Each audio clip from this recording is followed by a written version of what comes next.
आनंद का चित्रण किया गया है। ये कुछ बात क्लियर नहीं हो रही है।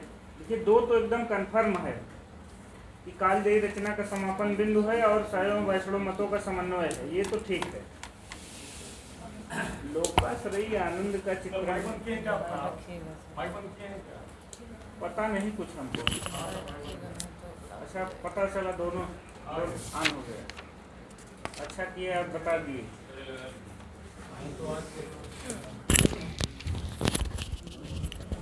चलिए इस पे थोड़ा सा और देखते हैं। एक रचना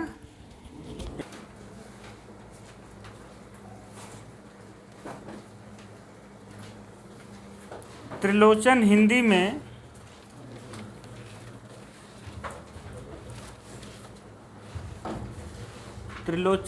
में अंग्रेजी छंद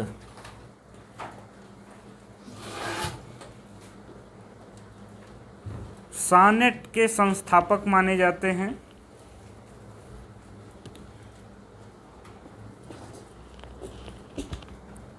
त्रिलोचन हिंदी में अंग्रेजी छंद सानेट के संस्थापक माने जाते हैं।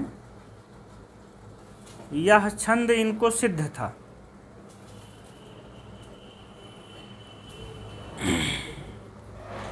यह छंद इनको सिद्ध था। मतलब चाहे जैसे आप समझिए कि ये सानेट के विद्वान थे, सानेट के संस्थापक थे, सानेट लिखने में माहिर थे। इस तरह के अगर सानेट से जुड़ा सवाल आता है तो त्रिलोचन उसके साथ ये जानना जरूरी है कि ये अंग्रेजी का, मूलतः अंग्रेजी भाषा का छंद है। उसके आगे याद करने के लिए लिख दीजिए हाइकू के अज्ञेय, या जापानी छंद हाइकू के अज्ञेय। मतलब हाइकू जो है वो 17 वर्णों का जापानी छंद था। इससे दो चीज़ें एक साथ आपको याद करने में मदद मिलेगी। अज्ञेय जापानी छंद हाइकू के, मतलब जब भी याद करिए तो हाइकू और सानेट को एक साथ याद करिए। अगला, त्रिलोचन ने खड़ी बोली के अतिरिक्त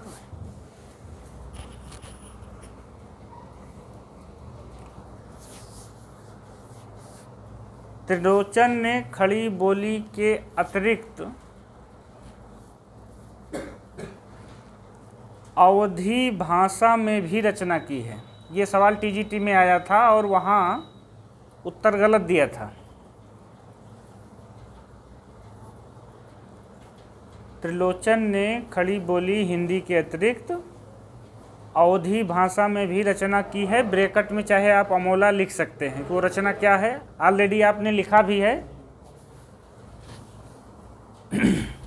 जैसे हम लोग नागार्जुन को पढ़ते हैं तो खड़ी बोली के अतिरिक्त मैथिली, कई ऐसे सारे कवि हैं। पद्मा सचदेव को जब आप बूंद बावली पढ़ेंगे तो वो डोगरी भाषा की बहुत मशहूर कवित्री हैं।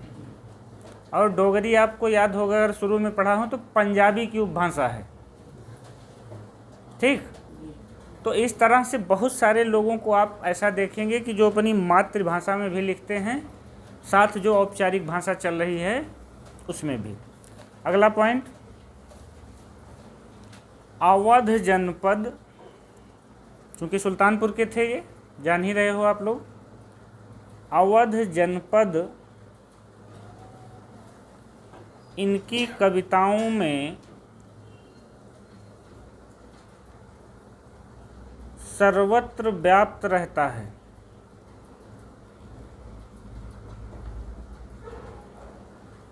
अवध जनपद इनकी कविताओं में सर्वत्र व्याप्त रहता है। अगला, त्रिलोचन जी ने सानेट छंद में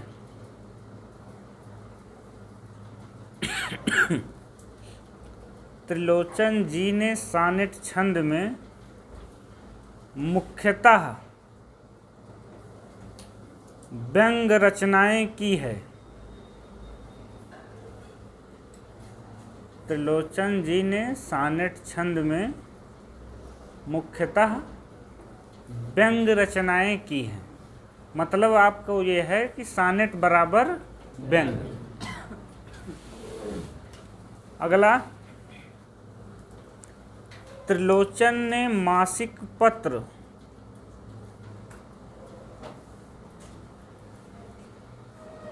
चित्ररेखा का संपादन किया था।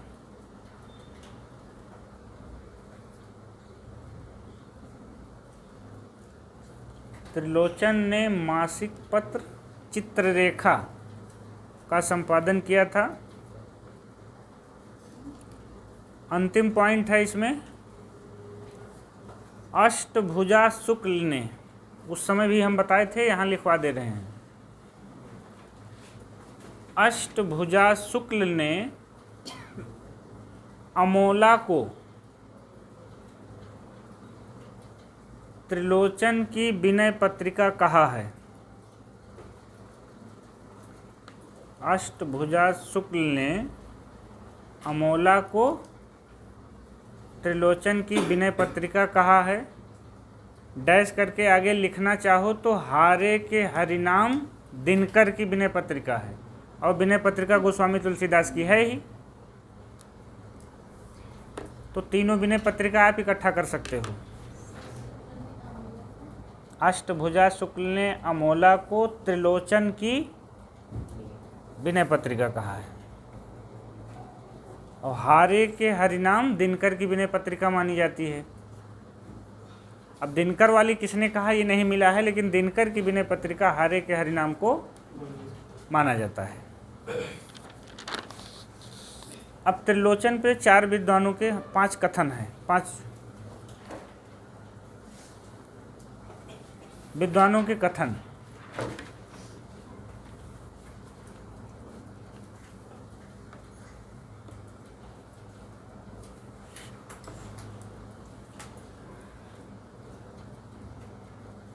कथन दो ऊपर के 2-3 बड़े अच्छे हैं, और किसी भी परीक्षा में पूछे जाने योग्य बड़ा अच्छा कथन है। लिखिए, त्रिलोचन में पहला कथन है, त्रिलोचन में अपनी माटी का रंग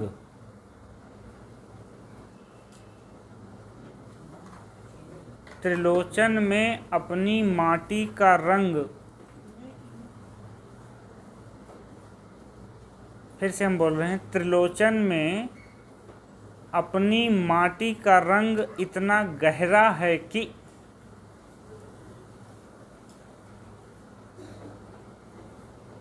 उनकी कविता में कुछ भी पढ़ा गढ़ा नहीं,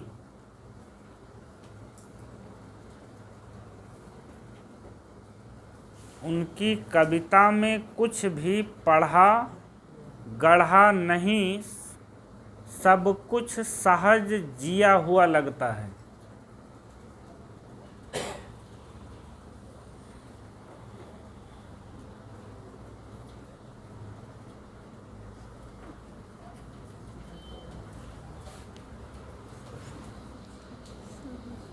पढ़ा गढ़ा नहीं, सब कुछ सहज जिया हुआ लगता है। डैश करके केदारनाथ सिंह, ये केदारनाथ सिंह ने कहा है त्रिलोचन के बारे में।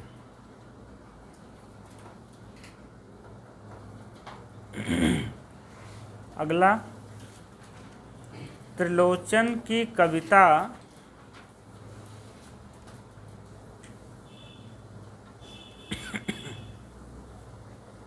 त्रिलोचन की कविता समकालीन हिंदी कविता के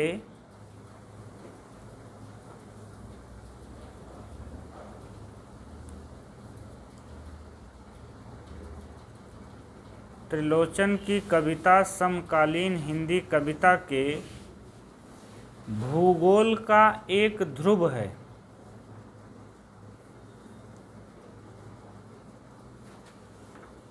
कामा, जिस तरह शमशेर की कविता दूसरा ध्रुव,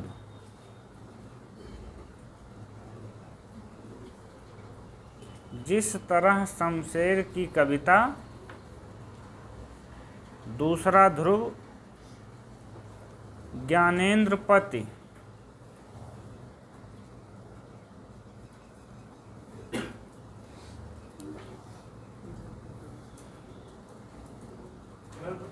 हाँ, ज्ञानेन्द्रपति संशयात्मा वाले।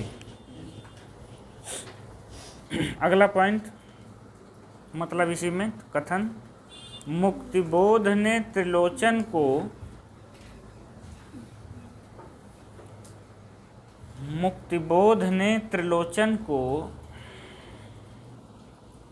अवध का किसान कवि कहा है।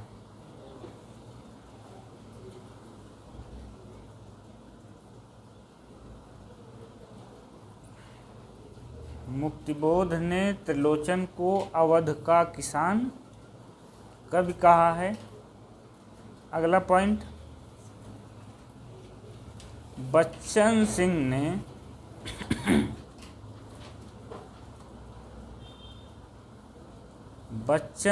ने त्रिलोचन को आत्मविश्लेषण का कवि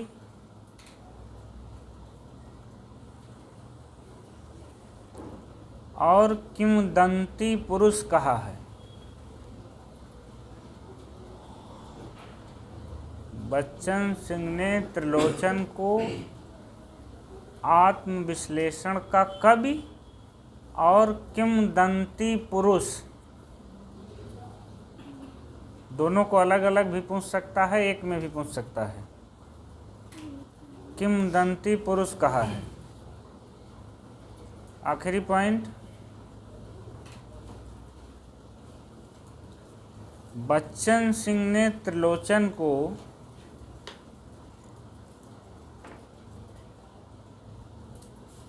गद्य कविता का प्रथम लेखक कहा है।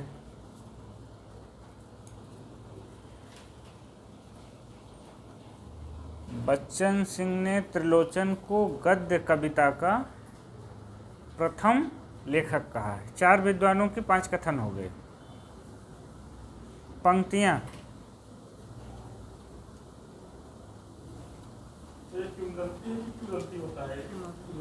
किंवदंती,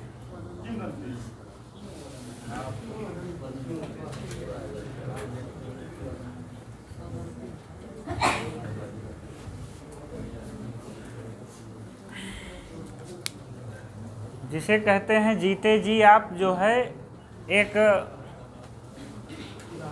हाँ, उदाहरण पुरुष के तौर पे जो है।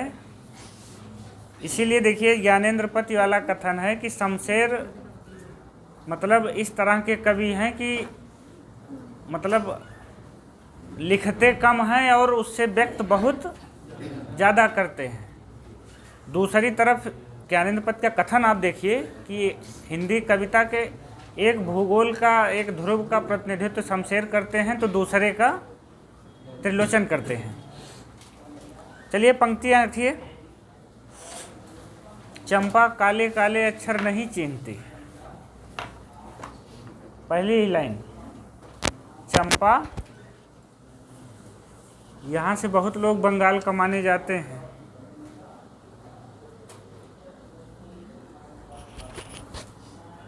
आवाज़ कट रही है बता रहे हैं हमारे एक मित्र हैं। अच्छा, कल से देखते हैं इसके बारे में। चंपा काले काले अक्षर नहीं चीनती, कलकत्ते पर वज्र गिरे।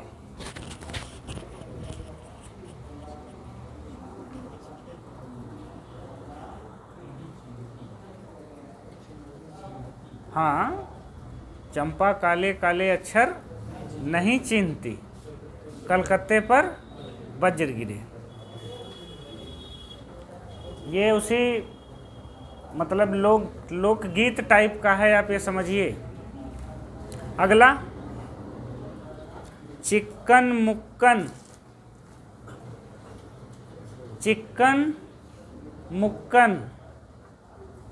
लख न निकई,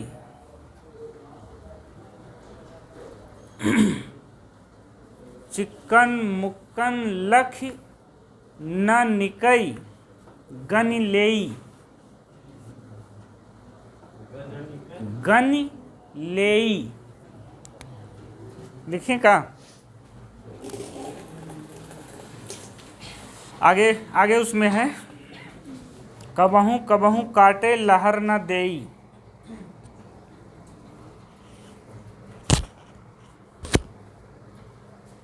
चिक्कन मुक्कन लख न निकई गन लेई।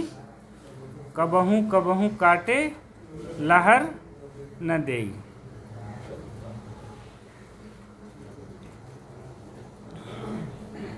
अगला, कहीं दो दिन पाहुन जैसे। कहीं दो दिन पाहुन जैसे। पाहुन का मतलब आप समझ ही रहे होंगे।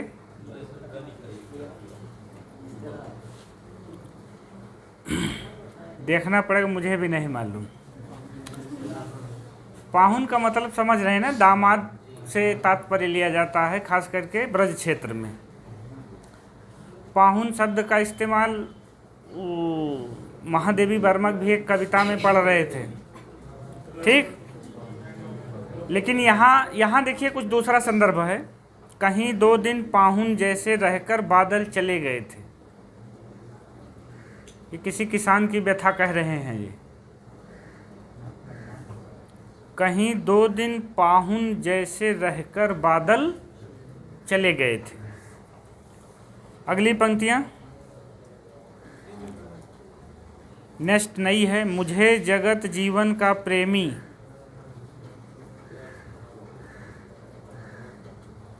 बना रहा है प्यार तुम्हारा।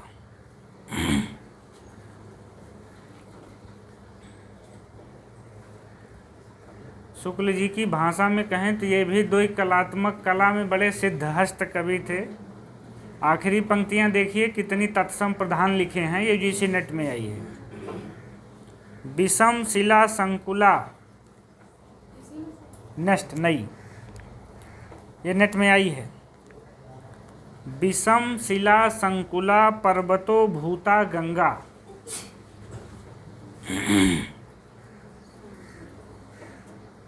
विषम शिला संकुला पर्वतो भूता गंगा। अगली लाइन इसी की, शशि तारक हारा। यूजीसी 14 में आई है लाइन। शशि तारक हारा अभिद्रुता अतिशय पूता।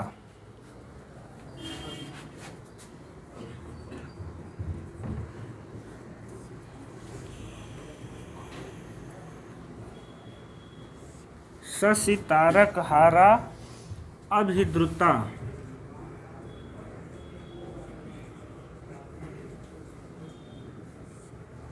अतिशय पूता।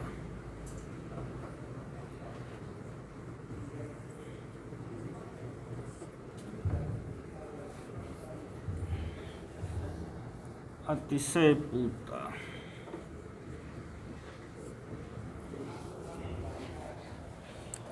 मतलब शुक्ल जी जिंदा होते तो इनको भी लिखते कि दो कलात्मक कला में सिद्धहस्त हैं। मतलब चाहें तो ये बोलचाल की भाषा भी लिख सकते हैं हरिऔध की तरह। उन्होंने हरिऔध को कहा है ना कि दो कलात्मक कला में सिद्धहस्त कवि, शुक्ल जी ने हरिऔध को कहा है। तो वो दो कलात्मक कला यही थी कि चाहें तो वो बोलचाल की भाषा भी लिख सकते हैं, चाहें तो अतिशय तत्सम प्रधान संस्कृत निष्ठ भी। तो वही हाल इनकी थी। अगले कवि शिवमंगल सिंह सुमन।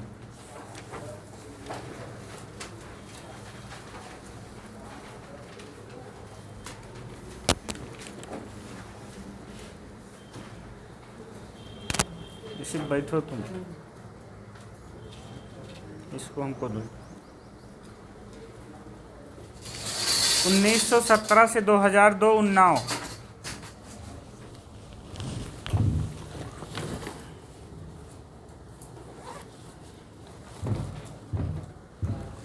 उन्नीस सौ 17 से 2002 उन्नाव।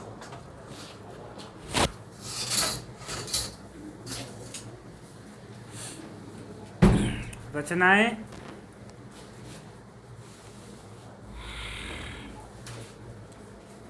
लिखना शुरू करें हम भी। साथ साथ लिखते चलें।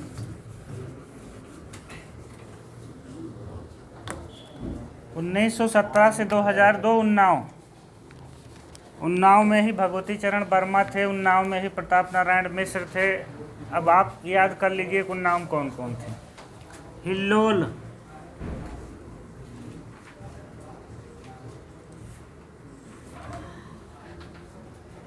1939,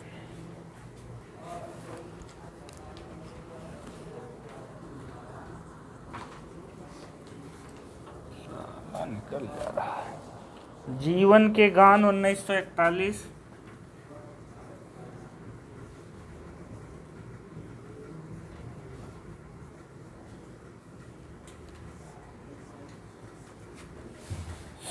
प्रलय सृजन 1944,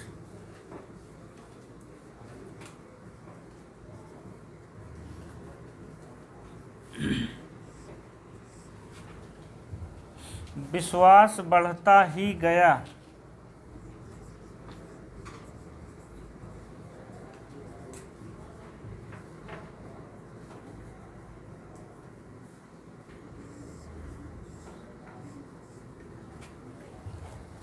1955,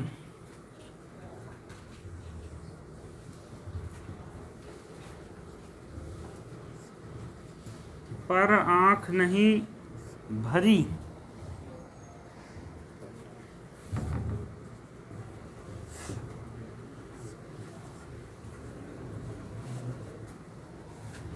ये है 1955।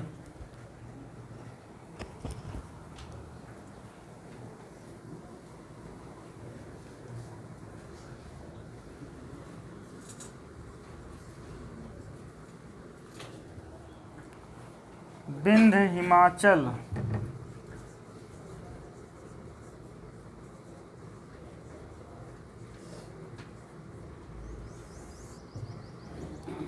डेट नहीं मिली, नहीं है 1966 है, 1966। मिट्टी की बारात,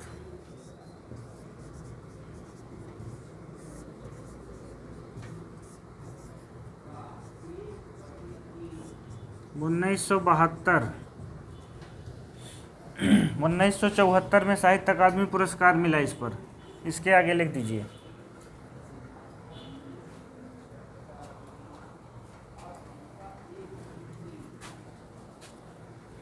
उसी के साथ ये भी लिखिए कि त्रिलोचन की भी तो है।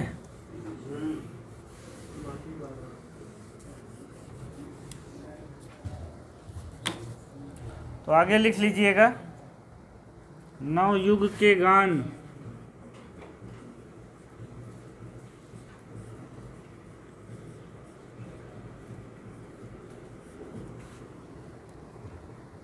एशिया जाग उठा,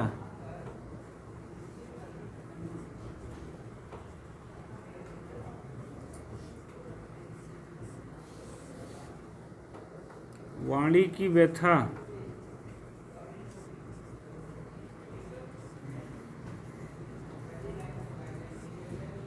आगे लिख दीजिए वाणी की दीनता भवानी प्रसाद मिश्र, वाणी की व्यथा इनकी है, वाणी की दीनता भवानी प्रसाद मिश्र की है।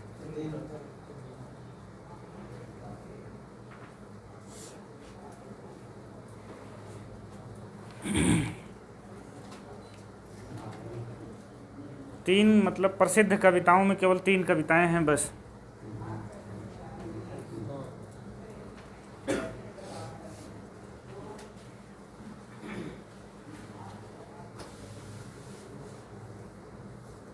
प्रमुख कविताएं, गुनिया का यौवन,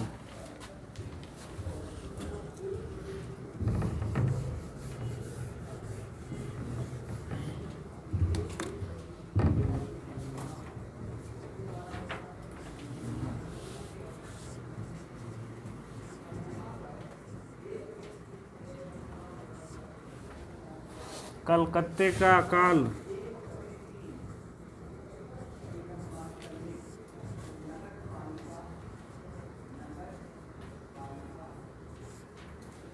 और आखिरी है चल रही कुदाली।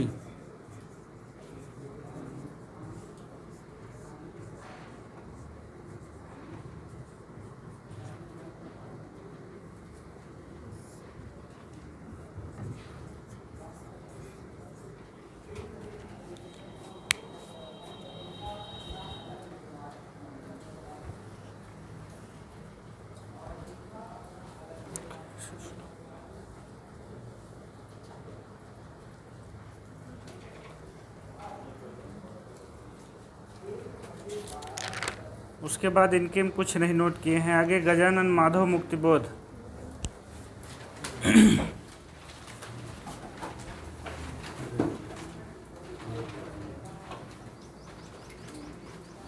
आवाज़ कट रही, फिर से बताइए।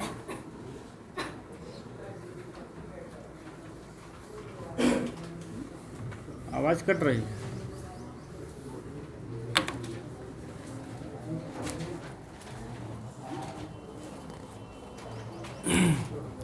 मतलब हिंदी में जब खास करके नई कविता में आप ये समझिए कि सबसे महत्वपूर्ण लेखकों की बात आती है तो उसमें दो ही नाम उभर के आते हैं, एक मुक्तिबोध और दूसरे अज्ञेय। तो जो सबसे महत्वपूर्ण है उनसे सवाल भी आप ये समझ लीजिए कि बनना तय है, तय है। ठीक है। इसलिए जो मेन कवि हैं, जैसे आप भक्तिकाल पढ़ेंगे तो चारों मेन कवियों को छोड़ नहीं सकते। छायावाद पढ़ेंगे तो चार प्रधान स्तंभ नहीं छोड़ सकते। वैसे अगर आप प्रगतिवाद पढ़ रहे हैं तो बिना मुक्तिबोध के वो प्रगतिवाद अधूरा होगा। आपको याद होगा कि छायावादोत्तर आंदोलन का अगुआ डॉक्टर नामवर सिंह ने मुक्तिबोध को माना है।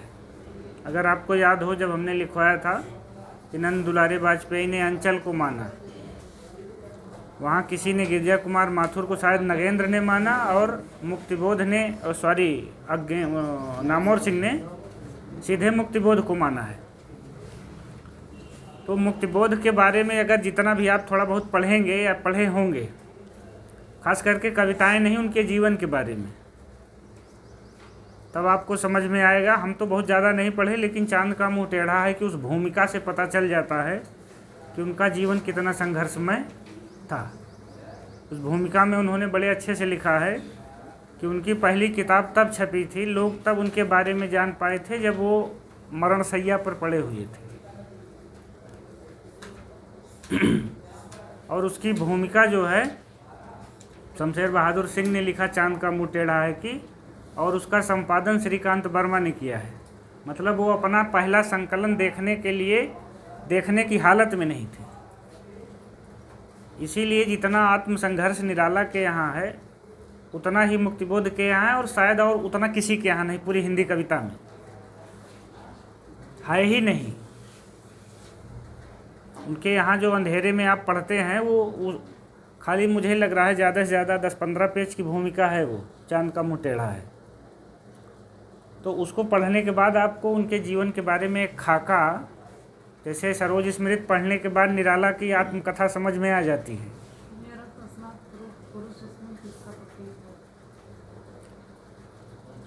अब वहाँ तक पहुँचे तो देखें रक्त स्नात पुरुष किसका है। ये सवाल हमसे भी गवर्नमेंट डिग्री कॉलेज में उठवाया गया था। उन्होंने पूछा था, सर एक कोई सर थे, तो उन्होंने अंधेरे में से 2-3 सवाल मुझसे किया था। तो उस समय भी उसका जवाब मैं नहीं दे पाया था, लेकिन यह है कि इस लिखते पढ़ते हैं, इस प्रक्रिया में वहाँ तक हम पहुँचने की कोशिश करते हैं, तो बताते हैं जो मेरे पास है। लिखिए 13 नवंबर 1917 से 1964।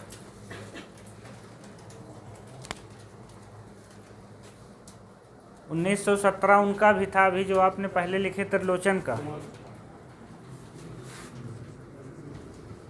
1917 से 1964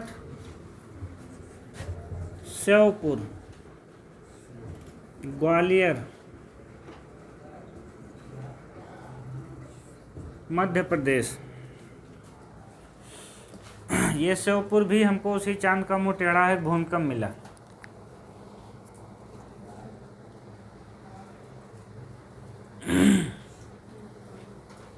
रचनाएं इस मामले में मुक्तिबोध गरीब हैं, 2 ही रचनाएं हैं।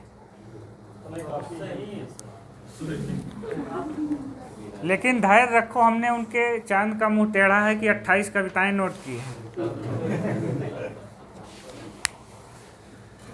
लेकिन आपको 28 नहीं लिखवाएंगे, जो इम्पोर्टेंट है वही लिखवाएंगे। क्योंकि लिखते समय मुझे लगा कि इसमें से कुछ छोड़ना मुनासिब नहीं है।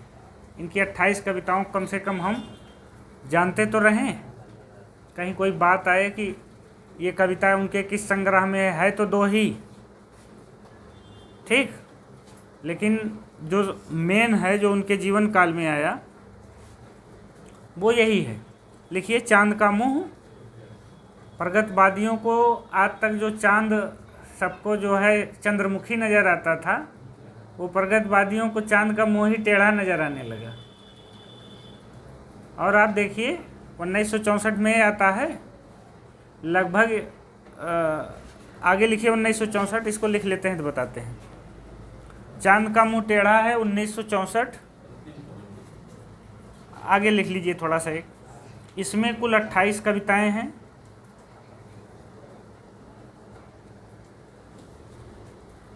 इसका संपादन श्रीकांत वर्मा ने किया और भूमिका शमशेर बहादुर सिंह ने लिखी।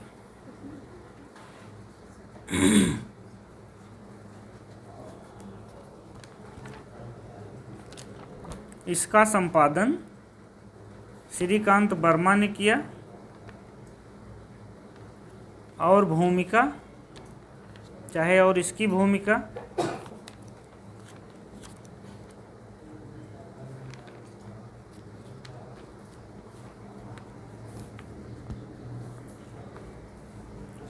शमशेर बहादुर सिंह ने लिखी। इसी भूमिका में कम से कम 3 सवाल ऐसे हैं जो 2 डिग्री कॉलेज में आ चुके हैं, इसी भूमिका से हैं। वो सवाल अभी हम आपको लिखवाएंगे, ठीक है। दूसरी रचना लिखिए, भूरी भूरी खाक धूल।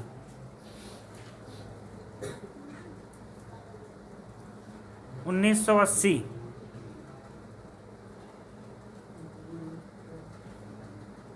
तो यह मरणोपरांत प्रकाशित हुई। भाई 64 में मृत्यु हो गई, 80 में आ ही रही है। यह मरणोपरांत प्रकाशित हुई। आप देखिए कि प्रगतिवादियों के यहाँ किस तरह से 1959 में पंत का कला और बूढ़ा चांद आता है। 1959 में पंत का कला और बूढ़ा चांद, विशेषण देखिए, अब वो चांद नहीं रह गया है जो पहले था। वहाँ तक बूढ़ा चांद था और यहाँ तक आते आते उसका मुंह भी टेढ़ा हो गया। यही होता है दृष्टिकोण। इसके पहले भी आपने पंत की ताज कविता पढ़े होंगे। ताज की लाइनें आपको अगर याद हों, जब विषण पड़ा हो जग का जीवन, हाय ऐसे मृत्यु का हमारा पार्थिव पूजन। मतलब मृत्यु को भी इतने पार्थिव, उन्होंने कहा अपार्थिव, जो इस पृथ्वी पर संभव नहीं था, जो इस तरह से, उस चीज़ों को भी ये लोग, किसी की कब्र को भी इतना सुंदर बना दीजिए कि वो हेरिटेज हो जाए, मनोरंजन का स्थान हो जाए। लोग घूमने जाते हैं किसी की कब्र देखने। और क्या है, कितने लोग गए हैं नीचे। हमें भी एक बार जाने का मौका मिल गया था, तो नीचे जाने को भी नहीं मिलता वहाँ, और लोग ऊपर से ऐसे देख के आते हैं जैसे किसी मंदिर या दरगाह में पूजा करते हों, फेरी लेते हों। जो लोग गए होंगे वो जान रहे हैं। क्या कह रहे हैं रामानंद? अब कुछ चीज़ें बताने की योग्य नहीं होती, उसे ना ही बताया जाए, ठीक। तो वही देखिए दृष्टिकोण की बात है कि कल ही मैं लिख रहा था तो उसमें एक कथन, इनका मुक्तिबोध का ही कथन था, बड़ा लंबा कथन था, 5-6 लाइन का, कि शुरू में प्रगतिवादियों ने प्रयोगवादियों की बहुत उपेक्षा की और जो अपने से भिन्न है वो विरोधी है। आप जानते हैं कि तार सप्तक के 5 कवियों ने स्वयं को मार्क्सवादी घोषित कर रखा था, जबकि तार सप्तक का संबंध प्रयोगवाद से। तार सप्तक की परिकल्पना करने वाले प्रभाकर माचवे और नेमीचंद्र जैन मार्क्सवादी हैं, लेकिन संपादन करने का दायित्व अज्ञेय को दिया जाता है और अज्ञेय उसके प्रवर्तक माने जाते हैं। सर मार्क्सवाद प्रगतिवाद एक ही तो माना जाएगा सर? मार्क्सवाद दर्शन है और साहित्य में उसका नाम प्रगतिवाद है। कोई भी दर्शन सीधे उठा के आप नहीं ले सकते हो, ठीक है। कोई भी विचार होगा तो उसे आप पचाएंगे, खपाएंगे अपने में। तो मार्क्सवाद को जो हमारे साहित्यिकों ने पढ़ के पचाया, खपाया, उसी का नाम हो गया अपने यहाँ एक धारा विशेष के रूप में प्रगतिवाद। हर कविता का कोई ना कोई दर्शन रहा है। जिसका दर्शन नहीं रहा वो रीतकालीन कविता थी। केवल एक कविता है जिस पे कोई दर्शन वर्शन नहीं था, जो मुक्त थी, श्रृंगारिक थी, इहलौकिक थी। बाकी कविता में कहीं ना कहीं इसीलिए कहा जाता है कविता कविता के लिए। दर्शन आप पढ़ते हैं ना। चलिए, चांद का मुंह टेढ़ा है की प्रमुख कविताएं लिखिए। 28 ना लिखिए आप, लेकिन प्रमुख लिख लीजिए।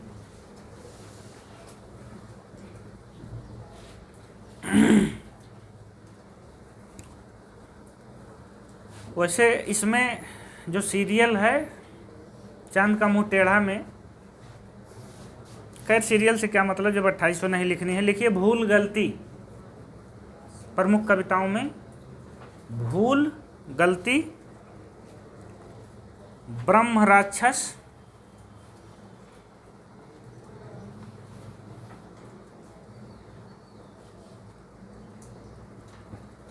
दिमागी गुहा अंधकार का और रांग उटांग। नहीं समझ में आया? अच्छा, जब कविता का नाम ही नहीं समझ में आ रहा तो याद कैसे होगा?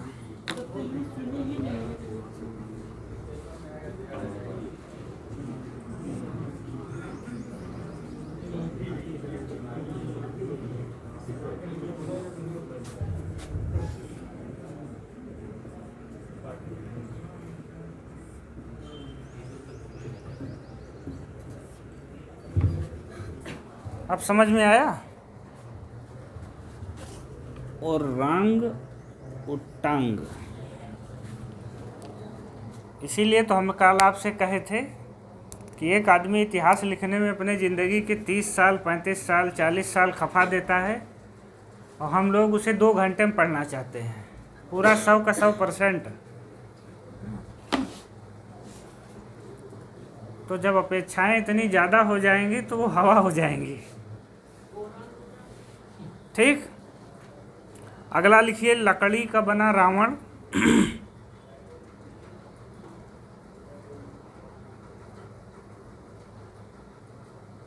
अगली कविता का नाम है चांद का मुंह टेढ़ा है।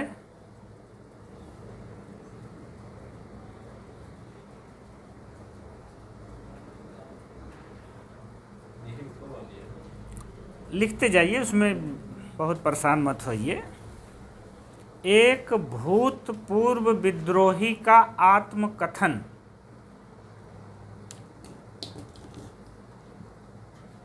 एक भूत इसलिए लिखवा रहे हैं कि ये सारी कविताएं आपको सिलेबस में कहीं न कहीं मिलेंगी, तो आपको ये जानना जरूरी है कि वो हैं किस में। ठीक, मुझे कदम कदम पर, एक भूतपूर्व विद्रोही का आत्मकथन।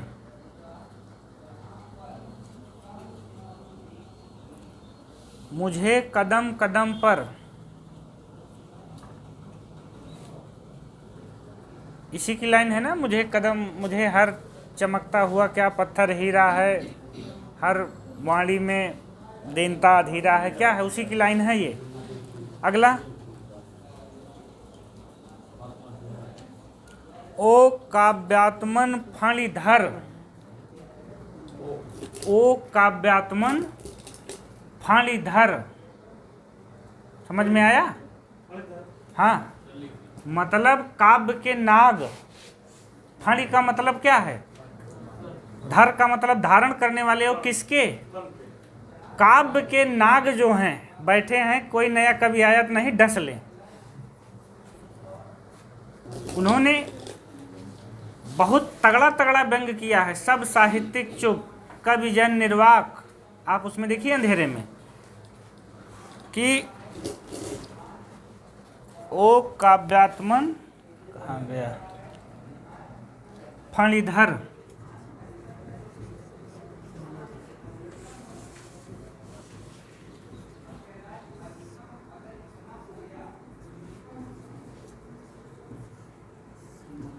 मतलब सीधे सीधे वो काव्य के नाग।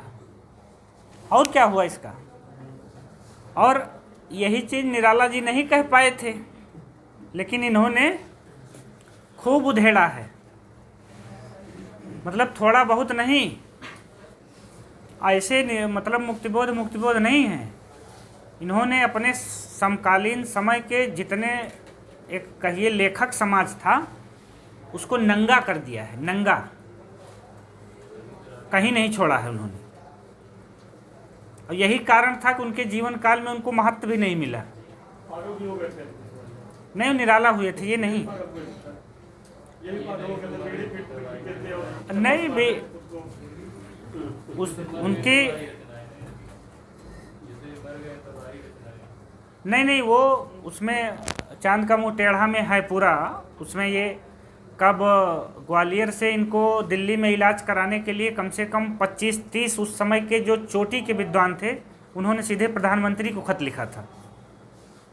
प्रधानमंत्री से वो दिल्ली के मुख्य वहाँ गया, मध्य प्रदेश के मुख्यमंत्री को फिर इनके इलाज की व्यवस्था हुई, लेकिन तब तक इनको जो बीमारी थी वो काफ़ी लेट हो चुका था। मतलब ये अपना पहला संग्रह केवल ये कहिए कि इनके जीवन काल में छपा, लेकिन वो देखने की शक्ति इनके अंदर नहीं थी। अगला लिखिए, चंबल की घाटी में और सबसे आखिरी कविता है अंधेरे में।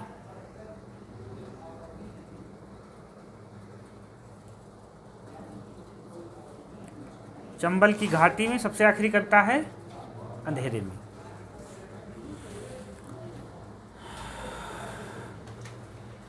भूरी भूरी खाक धूल से केवल एक कविता हमने नोट की है, लाल सलाम।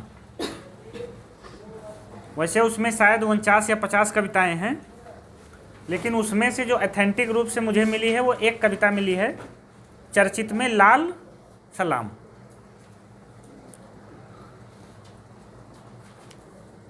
मुक्तिबोध की लंबी कविताएं 3 कविताएं हैं, नोट कर लीजिए।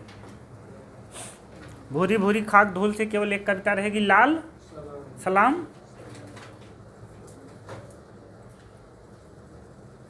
फिर मुक्तिबोध की लंबी कविताएं जो हमको ऑथेंटिक रूप से मिली है वो 3 हैं, अंधेरे में, प्रेम, एक कथा। 3 कविताएं हो गई, अंधेरे में, प्रेम, एक कथा। प्रेम अलग है, एक कथा अलग है।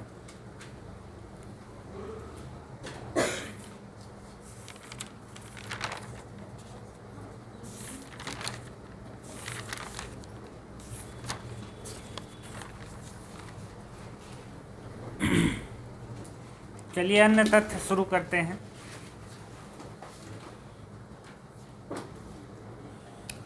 इसमें से देखिए एक नॉर्मल प्रश्न आने की जो ज़्यादा गुंजाइश है, जैसे 3-4 कविताएं हो गई, ब्रह्म राक्षस हो गई, भूल गलती हो गई, अंधेरे में हो गई, इन सब को पूछ सकता है कि ये किस संग्रह में संकलित है, क्योंकि ये सब सिलेबस में है। भूल गलती, ब्रह्म राक्षस, अंधेरे में, ठीक। मतलब वैसे और कई कविताएं हैं, एक भूतपूर्व विद्रोही का आत्मकथन, ये भी है सिलेबस में। भाई हम कह रहे हैं कि बिहारी सतसई एक रचना है, लेकिन बिहारी को निकाल के कभी आप रीतिकाल को नहीं पढ़ सकते हो। रीतिकाल से कोई भी पेपर बनाएगा तो वो बिहारी की एक रचना है, लेकिन बिहारी को लेके चलना पड़ेगा। वैसे इनकी 2 ही रचना है, लेकिन बिना मुक्तिबोध के लिए प्रगतिवाद अधूरा है, नई कविता अधूरी है, हिंदी कविता अधूरी है, जब तक मुक्तिबोध की चर्चा नहीं होगी। अन्य तथ्य में शुरू करिए।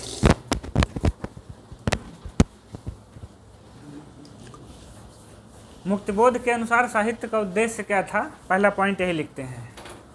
साहित्य का उद्देश्य, डबल नोटेड कॉमम लिखिए, साहित्य का उद्देश्य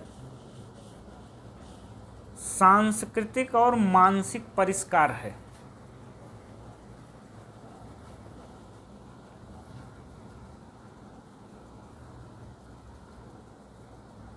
साहित्य का उद्देश्य सांस्कृतिक और मानसिक परिष्कार है, डैश करके मुक्तिबोध।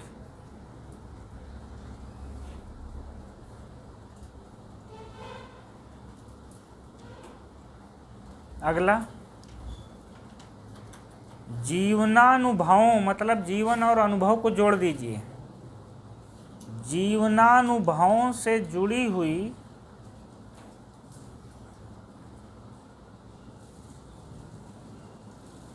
परंपरा के रूप में, जीवनानुभवों से जुड़ी हुई परंपरा के रूप में भाषा एक सामाजिक निधि है।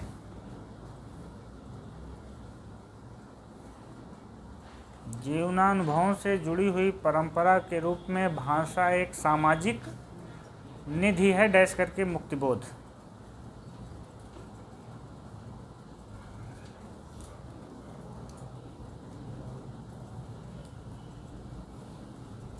अगले, जीवनानुभवों से जुड़ी हुई परंपरा के रूप में भाषा एक सामाजिक निधि है। जैसे कई बार ये सीधे कथन पूछे जाने योग्य हैं। ठीक। अगला पॉइंट, मुक्तिबोध फैंटेसी के कवि हैं। मुक्तिबोध फैंटेसी के कवि हैं। अब एक सवाल ये उठता है कि फैंटेसी क्या है। आगे लिख लीजिए, फिर बताते हैं। मतलब इस तरह से छोड़ने वाले चीज़ें नहीं हैं। लिखिए, फैंटेसी अर्थात, हाँ, फैंटेसी अर्थात जादुई कथा में, फैंटेसी अर्थात जादुई कथा में आधुनिक जीवनानुभवों की अभिव्यक्ति।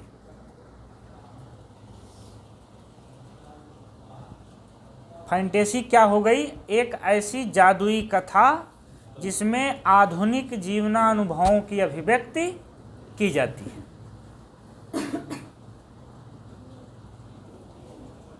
फैंटेसी अर्थात जादुई कथा में आधुनिक जीवनानुभवों की अभिव्यक्ति। हमको याद आ रहा कि हम लोग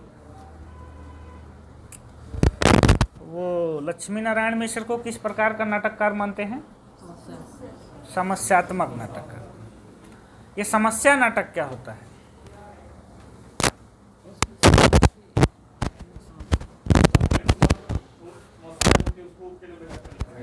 ये तो आप बस समस्या सुन लिए और समस्या बता दिए। हमने कहा त्रिपाठी जी हमारे साथ ठोस आधार लेके आओ।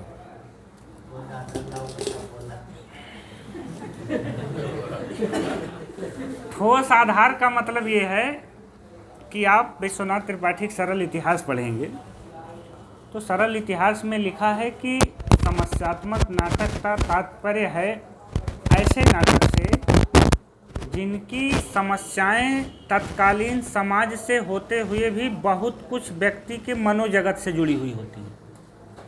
समस्यात्मक नाटक में केवल सामाजिक समस्याएं नहीं होती हैं, वो बहुत कुछ क्या होती हैं, व्यक्ति के मनोजगत की उलझनें होती हैं,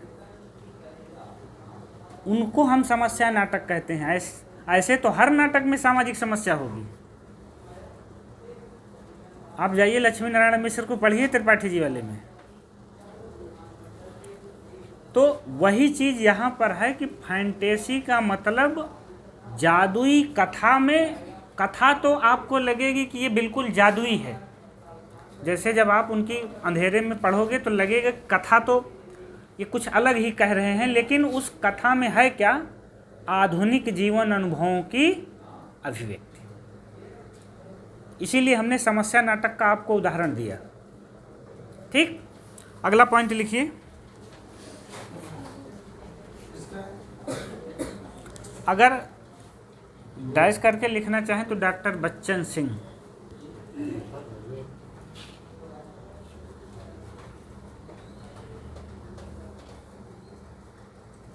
अगला पॉइंट, मुक्तिबोध की प्रथम रचना जंक्शन नामक कहानी है। मुक्तिबोध की प्रथम रचना जंक्शन नामक कहानी है।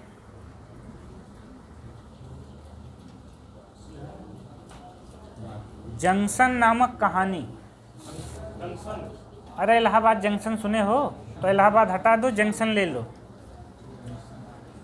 अगले, मुक्तिबोध आज़ादी के बाद, ये अच्छा सवाल है। मुक्तिबोध आज़ादी के बाद प्रथम कवि हैं जिनकी पुस्तक भारत इतिहास और संस्कृति। मुक्तिबोध आज़ादी के बाद प्रथम कवि हैं जिनकी पुस्तक भारत इतिहास और संस्कृति को सन 1962 ईस्वी में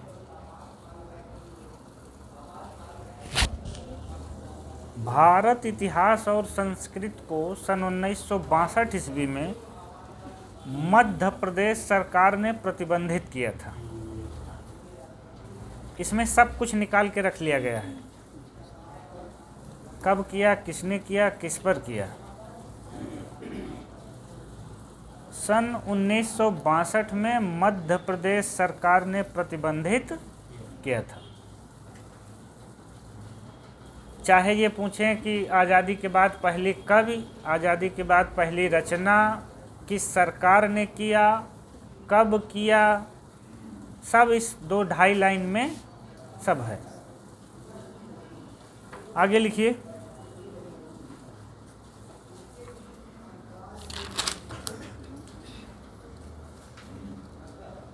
मुक्तिबोध की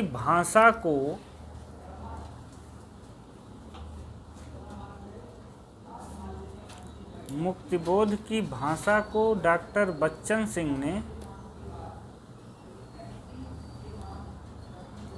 हिंदी और मराठी का हाइब्रिड कहा है।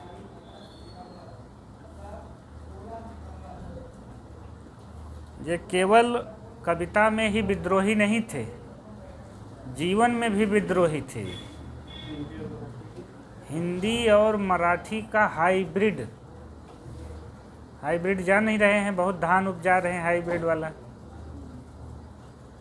हिंदी और मराठी का हाइब्रिड कहा है। अगला,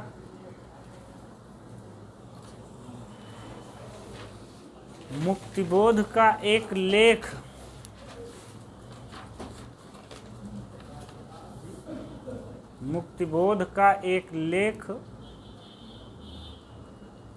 प्रगतिवाद एक दृष्टि।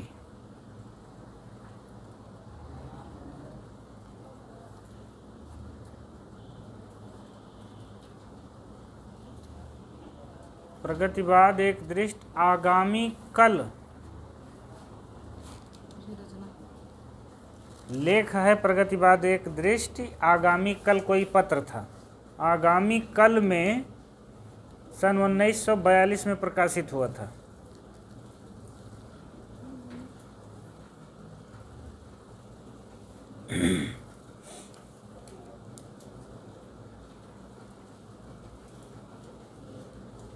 अगला पॉइंट जो उससे थोड़ा सा ज़रूरी है या इम्पोर्टेंट कहिए, सन 1944 में उज्जैन में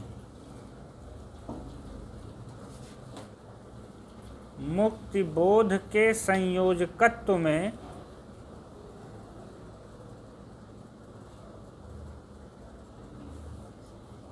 प्रगतिशील लेखकों का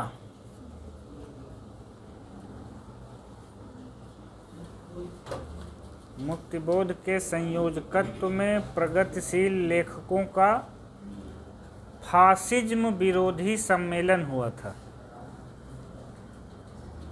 फासिज्म, आपने नाजीवाद, फांसीवाद का नाम सुना हो, जो इटली में और जर्मनी में द्वितीय विश्व युद्ध के पहले पनपे थी। फांसीवाद और नाजीवाद ऐसी विचारधाराएं थी। तो फासिज्म विरोधी सम्मेलन हुआ था। कहने का मतलब ये है कि जब सत्ता एक व्यक्ति में केंद्रित हो जाती है तो फिर वही फांसीवाद, नाजीवाद का अवतार बनती है। अगला पॉइंट लिखिए, मुक्तिबोध रचनावली के संपादक नेमीचंद्र जैन हैं। देखिए 2-3 रचनावली जरूर याद रखिए। एक जैसे निराला की हुई, मुक्तिबोध की हुई, रामचंद्र शुक्ल की हुई। रामचंद्र शुक्ल समग्र के संपादक कौन है?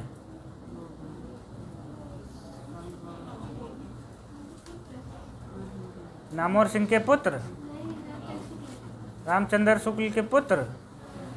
इसका मतलब आपने कम पढ़ा। हमने कहा था कि वहाँ अपने विरोधियों की कदर बहुत ज़्यादा होती है। उसके संपादक डॉक्टर नामवर सिंह हैं।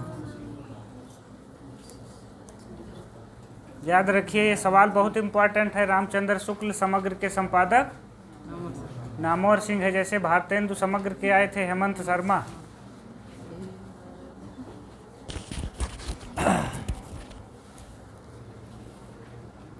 इसका मतलब यही है कि दोहराते कम हैं।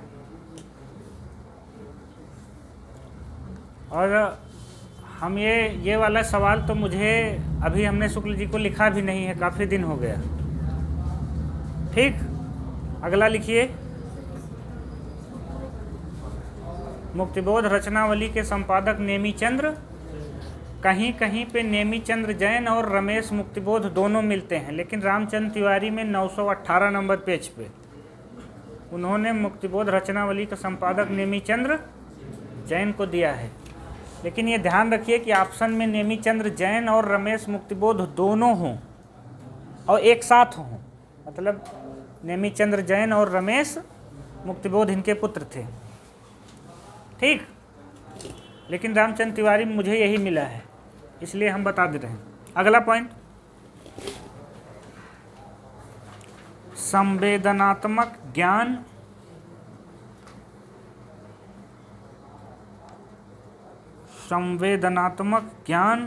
और ज्ञानात्मक संवेदन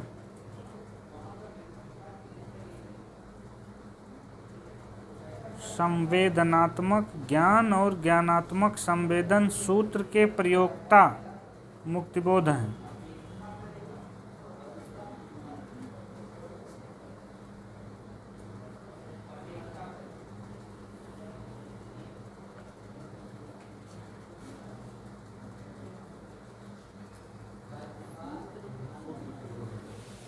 संवेदनात्मक ज्ञान और ज्ञानात्मक संवेदन सूत्र के प्रयोक्ता मुक्तिबोध हैं। आगे लिखिए, मुक्तिबोध इनकी वंश परंपरा में चलता हुआ उपनाम है।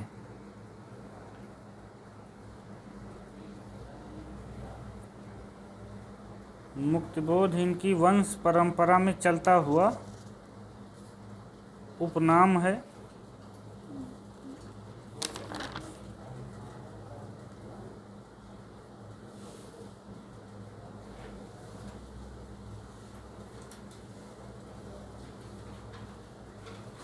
मुक्तिबोध ने काव्य रचना प्रक्रिया में,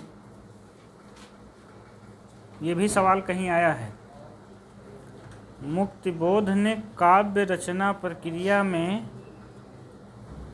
3 क्षणों, ये 3 क्षण कौन कौन से हैं? हम लोग जो पढ़ते हैं सतचित आनंद, लेकिन मुक्तिबोध ने उसे बदल दिया है। 3 क्षणों डैश करके लिखिए, सतचित वेदना, सत डैश करके चित डैश करके वेदना को काव्य प्रक्रिया में 3 क्षणों सत डैश करके चित डैश करके वेदना को सतचित आनंद से अधिक महत्व दिया है।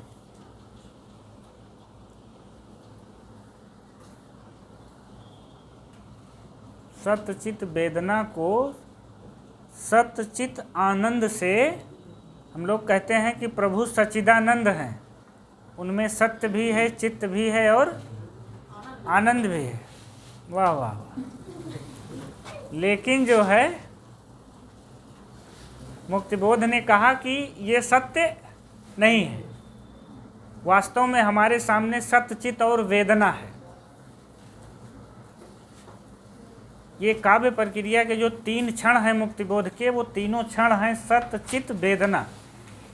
और हमारे परंपरागत साहित्य में क्या है? सत्य, चित्त, आनंद। ठीक, आर्य चतुर्वेदी में है ये 117 पे। अगला पॉइंट,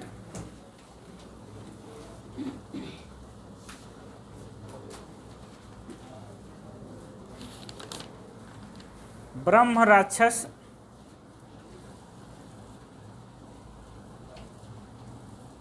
उस व्यक्ति या व्यक्ति के भीतर,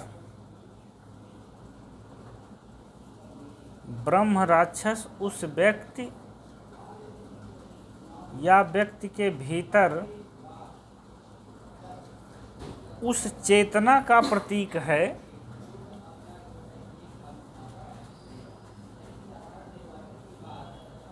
जो जीवन में कुछ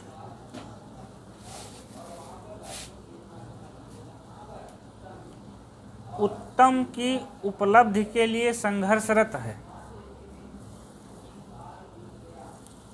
जो जीवन में कुछ उत्तम की उपलब्धि, उत्तम की उपलब्धि के लिए संघर्षरत है।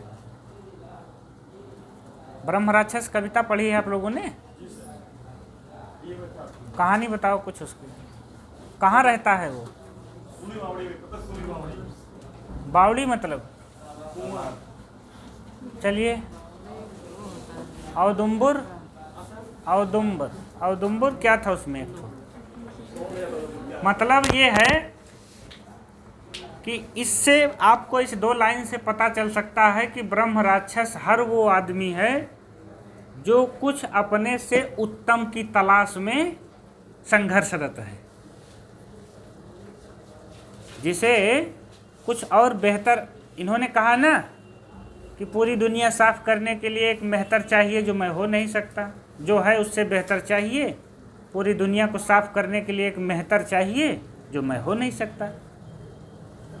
इन्हीं की लाइन है, अभी आगे मिलेगी आपको। तो ब्रह्म राक्षस कोई यही है फैंटेसी कि इन्होंने एक जादुई कथा ले ली कि ऐसा था ब्रह्म राक्षस, लेकिन वो ब्रह्म राक्षस कोई नहीं था। वो उस जादुई कथा में आधुनिक जीवन अनुभवों की व्यक्ति है। वो हर आदमी ब्रह्म राक्षस है जो कुछ उत्तम करने के उपलब्धि के लिए संघर्षरत है। मानते हैं कि खुद ब्रह्म राक्षस खुद प्रतीक बनाए हैं, ये अच्छा बता रहे हैं कि वो लिखते हैं कौन सा बता रहा है, सुन रहेगा उसको। लोग कहते हैं कि ये दरअसल अभी आप लिखेंगे विद्वानों के कथन में, विश्वनाथ त्रिपाठी ने इन्हें संवेदनशील इंद्रिय बोध का कवि कहा है। संवेदनशील नहीं, सॉरी, संवेदनशील तो पंत हैं, तीव्र संवेदनशील इंद्रिय बोध का कवि। तो जो जितना सामाजिक व्यवस्थाओं में जो विषमता है उससे जितना प्रभावित होगा उतने दर्द होगा। और जिसको यही है ठीक है, हो जाने दो, ये समय भी बीत जाएगा। आपने प्रताप नारायण मिश्र की वो पंक्तियाँ याद की होंगी, मुझे पूरी नहीं याद आ रही हैं, कि सबसे भले मूढ़ होते हैं कि उनको सबसे ज़्यादा चिंता नहीं होती है। जो सबसे ज़्यादा पढ़ते हैं सबसे ज़्यादा परेशान रहते हैं। जो सबसे ज़्यादा विद्वान है, पढ़ने का तात्पर्य नहीं है, उनको हर जगह पे, हर समस्या पे उनको कष्ट होगा। उनकी एक निबंध में लाइन है ना कि वो उत्तम खेती क्या है, नहीं देव वाली नहीं है भाई, आप देव वाली ना बताइए। वहाँ सब खेती कोट निधान, लास्ट वाली लाइन है कि खेती को वहाँ सबसे निकृष्ट माना गया है। तो वही चीज़ यहाँ भी है कि मुक्तिबोध जो अपने समय के तीव्र संवेदनशील व्यक्ति थे कि जैसे आज आपको लग रहा है कि कलबुर्गी की हत्या पे कितने लोगों ने पुरस्कार वापस किया, याद है आपको? कलबुर्गी कौन थे पता है? कन्नड़ लेखक थे। कलबुर्गी ने कुछ इस आरएसएस और ये जो भी इस तरह की संस्थाएं थी उन पे कुछ सवाल उठाया। गौरी लंकेश, कलबुर्गी, जब इनकी हत्या हुई थी तो सबसे पहले पुरस्कार अपना साहित्य अकादमी में वापस किया था उदय प्रकाश ने। उसके बाद पुरस्कार वापस करने की झड़ी लग गई थी और करीब 50 पुरस्कार वापस किए गए थे। यही समस्या है, अभी आप पढ़ेंगे वही। इनका एक कथन बड़ा सुंदर है कि जो अपने से भिन्न है वो हमारा विरोधी है। ये सबसे बड़ा दुर्भाग्य है। सबसे बड़ी समस्या ये है कि जो अपने से भिन्न है, जो हमको नहीं मानता, इसका मतलब वही सबसे बड़ा हमारा विरोधी है। ये सोचना सबसे बड़ी विडंबना है, या ये कह लीजिए कि तत्कालीन समय की सबसे गहन समस्याओं में एक चीज़ ये है कि हम लोगों की मानसिकता ही ऐसी तैयार हो जा रही है कि जो हमसे भिन्न है वो हमारा विरोधी है। ये सबसे बड़ा सवाल मुक्तिबोध का था। और छटपटाएगा कौन आदमी? जिसे जितने ज़्यादा संवेदनशील आदमी होगा उतने छटपटाएगा। वरना हम लोग भी दुबक के बैठ जाएंगे कि ठीक है 5 साल उनका 50 साल की गवर्नमेंट देखी तो 5-10 साल यह गवर्नमेंट भी देख लेंगे, निकल जाएगा समय। आगे लिखिए।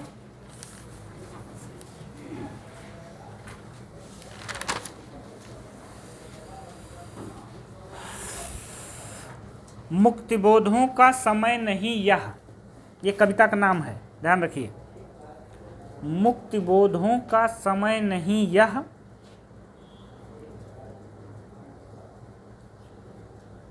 और परित्यक्त बावड़ी।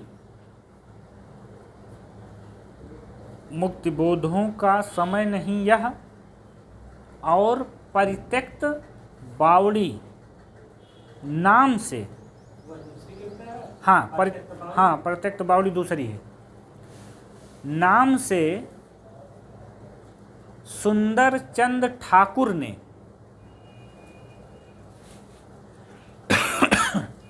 नाम से सुंदर चंद ठाकुर ने मुक्तिबोध पर कविता लिखी है। ये दोनों कविताएं बड़ी प्रसिद्ध हुई हैं, इसीलिए इनकी चर्चा हो रही है।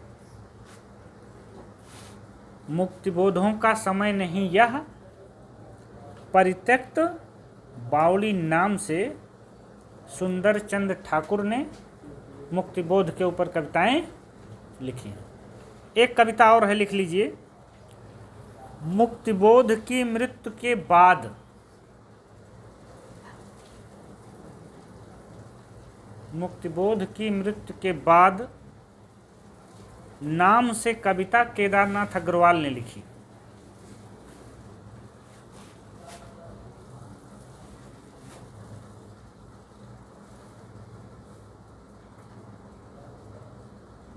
नाम से कविता केदारनाथ अग्रवाल ने लिखी।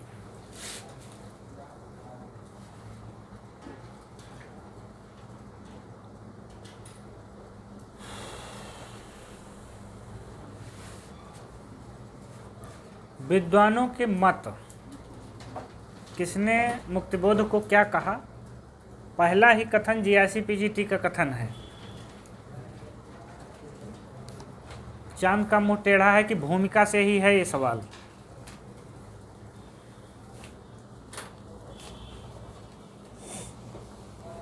मुक्तिबोध की हर इमेज के पीछे शक्ति होती है। अभी ये हमको पूछना है कि ये कहाँ आया था, ये बताना है आपको। जो पेपर सॉल्व करने वाले विद्वत जन हैं यहाँ, थोड़ा बताएंगे हमको। मुक्तिबोध की हर इमेज के पीछे शक्ति होती है।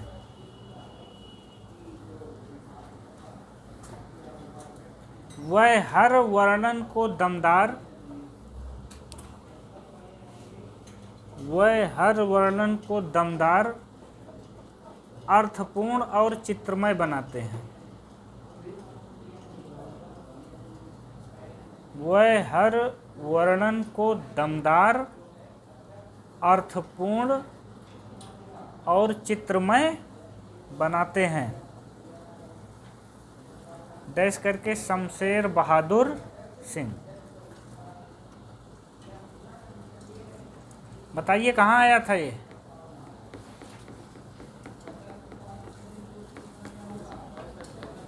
हैं? हाँ, जीआईसी पीजीटी परीक्षाएं 2009, 2014, 2015, 2016 में भी होती हैं। आप ही नहीं होशियार हैं राय साहब। हैं? गलत जवाब। इसका मतलब तब तो बराबर हो जाएगा। सही सही 2009 वाले में आया था ये। ठीक, जिसमें अगर आप सॉल्व कर रहे हो तो हम बताएं, आगे से 4 क्वेश्चन सीधे स्कंदगुप्त से थे। पहले 4 सवाल स्कंदगुप्त के कथन थे। फिर आगे से 2-3 कथन मैला आंचल की भूमिका से था। फिर 2 कथन दिव्या की भूमिका से था। आप समझिए कि 150 में 87 मेरिट गई थी। उस पेपर को जाके सॉल्व करिए और आप पता लगाइए कि कैसा पेपर था वो। मुश्ताक अली सर पेपर बनाए थे।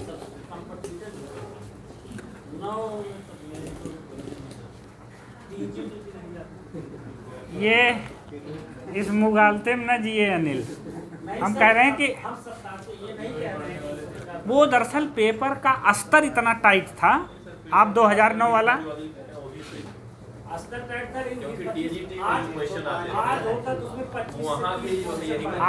आप ये सोचिए, जो आपके 5 साल बाद टीजीटी पढ़ने आएगा उसकी क्या दशा होगी। तो हर आपको एक पद्मलाल पुन्नालाल बख्शी का निबंध है, क्या लिखूं, हाई स्कूल में है, उसे पढ़ लो। उसमें उन्होंने बड़ी अच्छी लाइन लिखी है कि जो हमारी बुजुर्ग पीढ़ी है वो भी वर्तमान से असंतुष्ट रहती है। क्यों? क्योंकि उसको अपना अतीत बहुत प्रिय है, हमारे ज़माने में ये हुआ था। और जो युवा पीढ़ी है वो भी अपने वर्तमान से असंतुष्ट है। वो कहती है कि आने वाला समय मैं ये कर लूँगा। लेकिन जो दोनों के हाथ में है उसे कोई नहीं सुंदर बना पा रहा है। इस मुगालते मत जिए कि पीछे वाला बहुत अच्छा था, आगे वाला ये होगा। जो हाथ में है उसे संवारने का प्रयास करिए। समझ रहे हैं? लगभग यही कथन चंद्रगुप्त में है, लेकिन उस कथन की चर्चा हम नहीं करेंगे। आगे लिखते हैं। बहुत कुछ याद आता है, ऐसे ऐसे चलते रहिए। मुक्तिबोध का काव्य केवल काव्य नहीं है, ज्ञान काव्य है।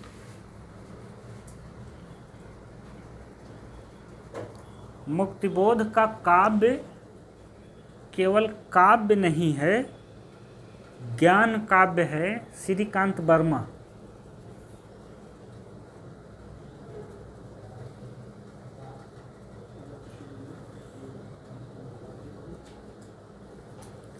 अगला कथन, मुक्तिबोध का काव्य निषेध का निषेध है।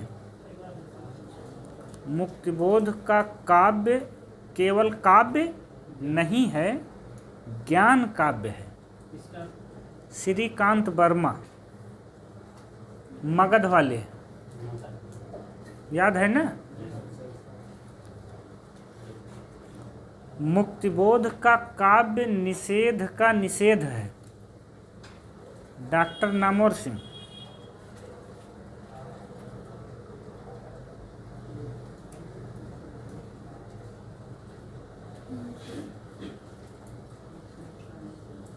नेक्स्ट नामोर सिंह का एक कथन और है, नई कविता में मुक्तिबोध की वही स्थिति है, नई कविता में मुक्तिबोध की वही स्थिति है जो छायावाद में निराला की, जो छायावाद में निराला की। डैश करके डॉक्टर नामोर सिंह।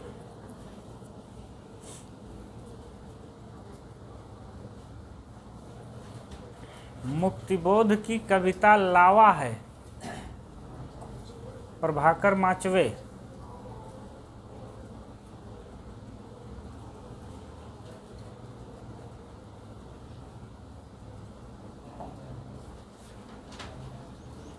मुक्तिबोध की कविता लावा है, प्रभाकर माचवे।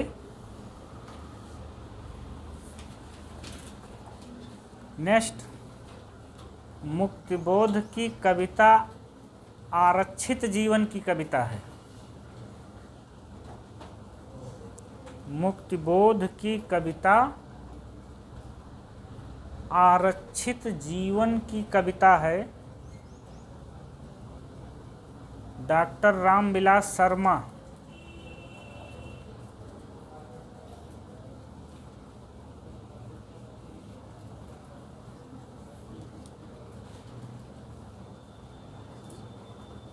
मुक्तिबोध जीवन भर एक ही कविता लिखते रहे।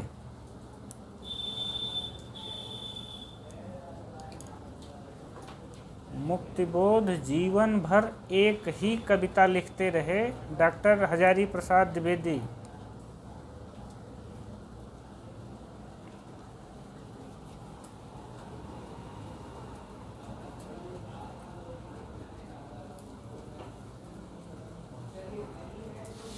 अगला पॉइंट, एक विदेशी को लिख लेते हैं, अभी सब देसी लिख रहे हैं। मुक्तिबोध सहज ही, मुक्तिबोध सहज ही हिंदी के आधुनिक युग के, मुक्तिबोध सहज ही हिंदी के आधुनिक युग के सबसे शक्तिशाली कवि हैं।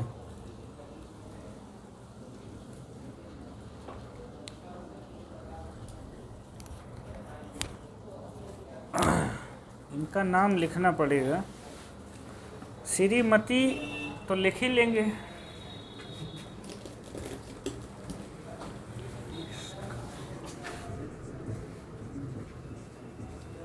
अगन्येस्का सोनी,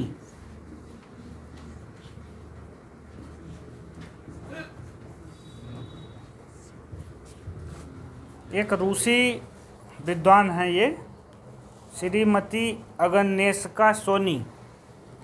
ये चांद का मुंह टेढ़ा में ही मिला है, ये कहीं अलग से नहीं लाए हैं। कि मुक्तिबोध सहज ही हिंदी के आधुनिक युग के सबसे शक्तिशाली कवि हैं। अगला, मुक्तिबोध गहन अनुभूति,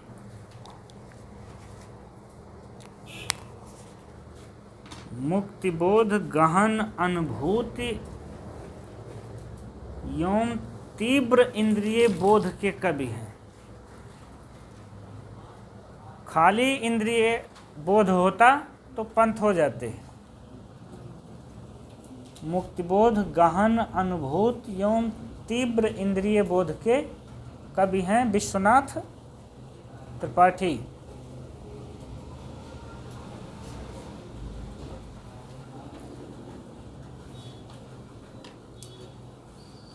अगला, मुक्तिबोध सच्चे अर्थों में, मुक्तिबोध सच्चे अर्थों में नई कविता के अग्रज कवि हैं।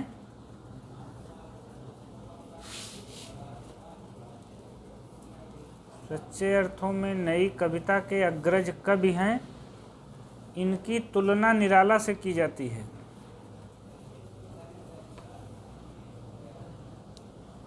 इनकी तुलना निराला से की जाती है, डॉक्टर नगेंद्र।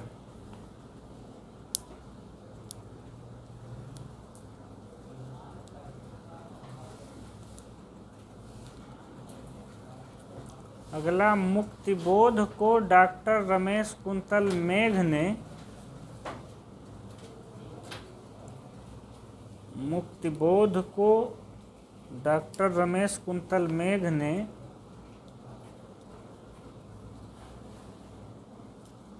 लोक जीवन का जासूस कहा है?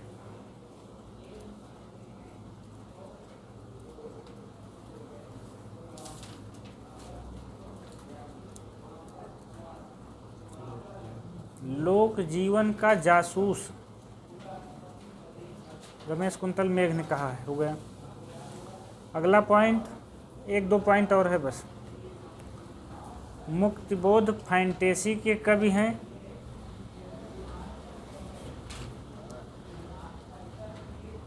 कामा अंधेरे के कवि हैं? मुक्तिबोध फैंटेसी के कवि हैं, अंधेरे के कवि हैं, भयानक खबरों के कवि हैं। डॉक्टर बच्चन सिंह।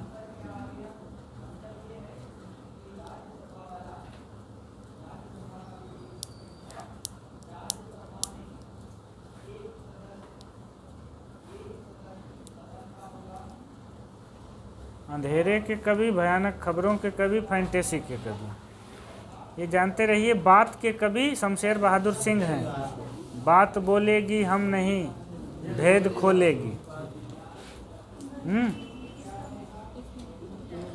बच्चन सिंह दूसरा इतिहास 429।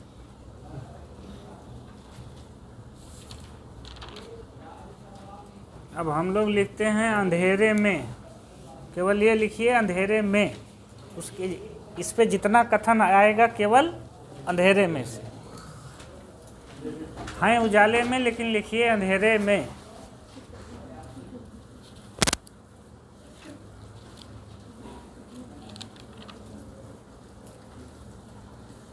पहला पॉइंट, अंधेरे में कविता का प्रथम प्रकाशन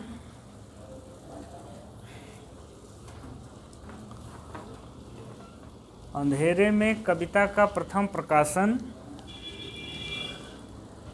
सन 1964 में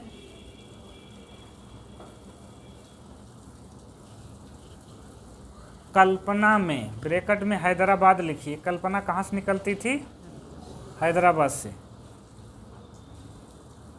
सन 1964 में कल्पना में। अब इम्पॉर्टेंट चीज़ आया, आशंका के दीप अंधेरे में नाम से हुआ था। कल्पना में आशंका के दीप अंधेरे में नाम से हुआ था।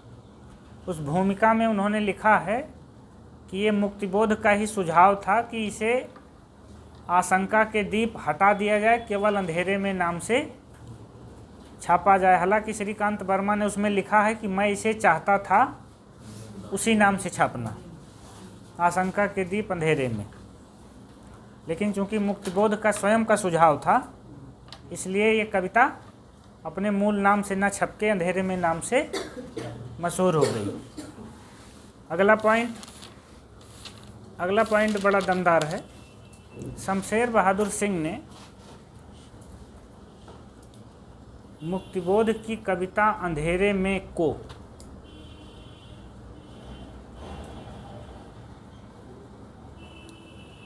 शमशेर बहादुर सिंह ने मुक्तिबोध की कविता अंधेरे में को आधुनिक जन इतिहास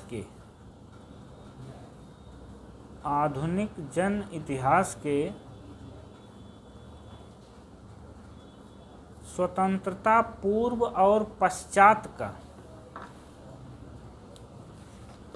आधुनिक जन इतिहास के स्वतंत्रता पूर्व और पश्चात का एक, अब जो 2 शब्द हैं वो बहुत खास हैं, इस्पाती दस्तावेज। स्वतंत्रता पूर्व और पश्चात का एक इस्पाती दस्तावेज कहा है। अब आप ये समझिए कि कौन सी कविता लोहे का दस्तावेज है, कौन सी इस्पाती दस्तावेज है, किसने कहा है। इससे कई सवाल बन सकते हैं। किसने कहा है? स्वतंत्रता पूर्व और पश्चात का इस्पाती दस्तावेज है। ठीक, देखिए एनसीईआरटी में ये तो मिलता है।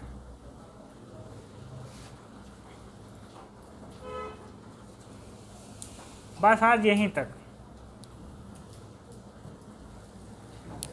रामानंद।